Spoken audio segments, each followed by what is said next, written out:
기도를 위한 빌립보서 네 번째 시간입니다. 오늘은 본문을 빌립보서 1장 4절부터 6절까지 읽어주시면 좋겠습니다. 악동 뮤지션이란 가수의 노래 중에 가르마란 노래가 있습니다. 그 가사 중에 이런 대목이 있어요. 가르마 하나 바뀌었을 뿐인데 뭐 이리 좋아 왜 이리 고와 가르마 한 번 바꿨을 뿐인데 느낌이 살아 너 때문에 내가 살아. 제가 목사라서 그런지 이 가사를 듣자마자 꼭 예수님께서 우리를 보고 하시는 말씀 같다 하는 생각이 들었습니다. 나의 삶의 태도 하나 바꿨을 뿐인데 주님은 그걸 보시고 왜 이리 좋으신지, 우리가 왜 이리 고와 보이는지, 내가 나 자신만을 위해 돈을 쓰다가 어려운 이웃을 위해서 기부를 했더니 주님이 이렇게 말씀하시는 거죠.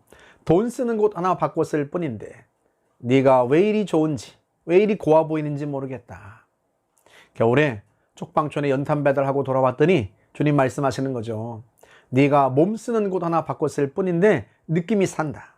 너 때문에 내가 산다. 사람이 달라 보이는 것, 그리고 실제 다른 사람이 되는 것은 많은 시간, 많은 노력만을 요구하는 것은 아닙니다. 적은 시간, 적은 노력을 들이고도 얼마든지 사람이 달라 보일 수 있고 또 실제로 사람이 달라지기도 합니다. 특별히 예수님 때문에 노는 곳이 달라지고 몸 쓰는 곳이 달라지고 돈 쓰는 곳이 달라진다면 그런 우리를 보시면서 예수님은 너무 행복하시고 좋으신 거죠. 바울도 마찬가지였습니다. 바울이 빌립보 교인들을 보면서 기쁨으로 기도하고 하나님 앞에 감사했던 이유는 다른 것 때문이 아니었어요.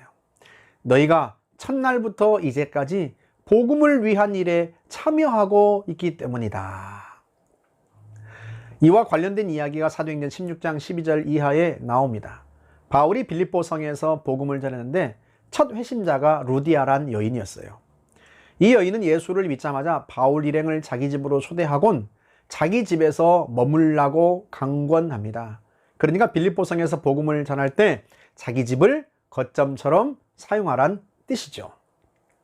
실제로 바울이 복음을 전다가 감옥에 갇혔던 적이 있었는데 그곳에서 풀려난 이후에 제일 먼저 갔던 곳이 루디아의 집이었고 빌립보 성도들과 작별 인사를 했던 곳도 바로 그곳이었습니다.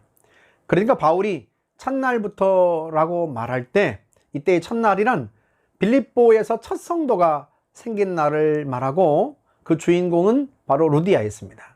그리고 복음을 위한 일에 참여했다라고 말할 때 그것은 루디아가 바울 일행에게 자기의 집을 숙소로 제공한 것을 포함하고 있는 말인 거죠. 그러니까 복음을 위한 일에 참여하다라고 하는 것은 단순히 복음을 전하는 것만 포함하고 있는 것이 아니라 복음을 전한 일에 협력한 모든 행동들을 다 포함하고 있는 거죠. 복음 전도자에게 식사 한 끼를 대접하는 것도 포함되고 복음 전도자에게 전도를 위한 물품과 재정을 공급하는 것도 포함되는 일이고 또 그를 위해서 중보하며 기도하는 것도 포함되는 것입니다.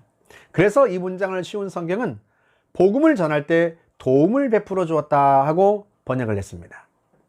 그런데 이 일을 언제부터 했어요? 첫날부터.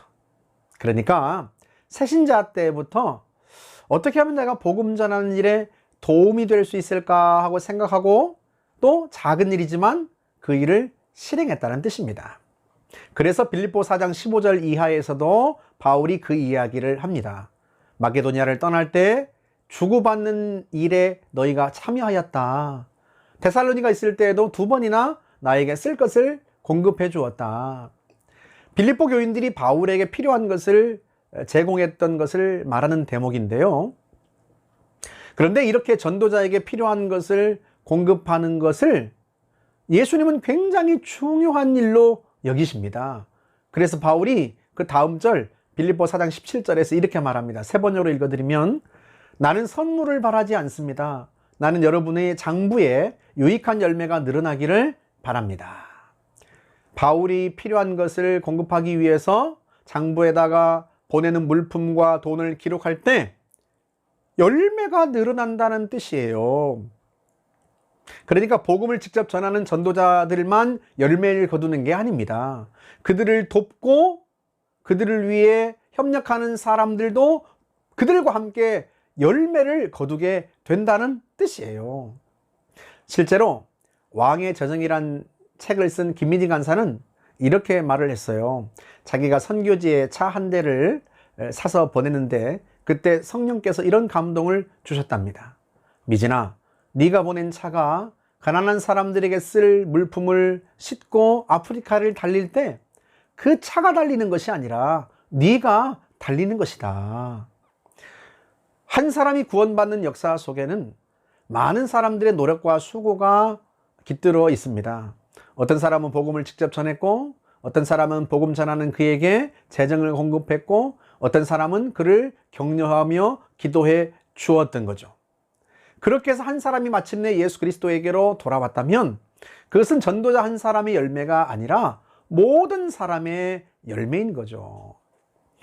더 중요한 일은 그 착한 일을 누가 시작하게 하셨어요? 그리스도께서. 언제까지? 그리스도 예수의 날까지.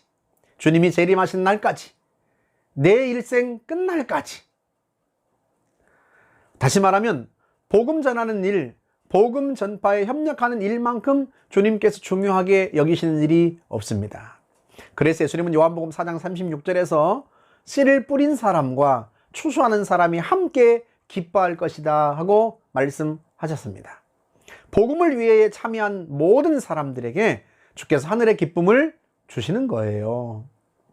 실제로 우리 생의 가장 큰 기쁨은 한 사람을 구원하는 기쁨입니다. 한 사람이 살아나고 그의 인생이 회복되는 것을 볼 때 그 기쁨은요, 세상에서 얻는 기쁨과는 차원이 다릅니다. 내가 돈을 많이 벌게 되어서 기뻐하는 기쁨과 그 돈으로 사람을 살렸을 때의 기쁨은요, 차원이 다릅니다. 그래서 주님은 우리가 예수 믿는 첫날부터 복음에 참여하기를 원하시는 거예요. 하늘의 기쁨을 우리가 맛보며 살아가기를 바라시는 겁니다. 사랑하는 여러분, 세상에서 얻는 기쁨과는 차원이 다른 기쁨을 누리기를 원하신다면 지금부터라도 당장 복음을 위한 일에 참여해 보시기를 바랍니다.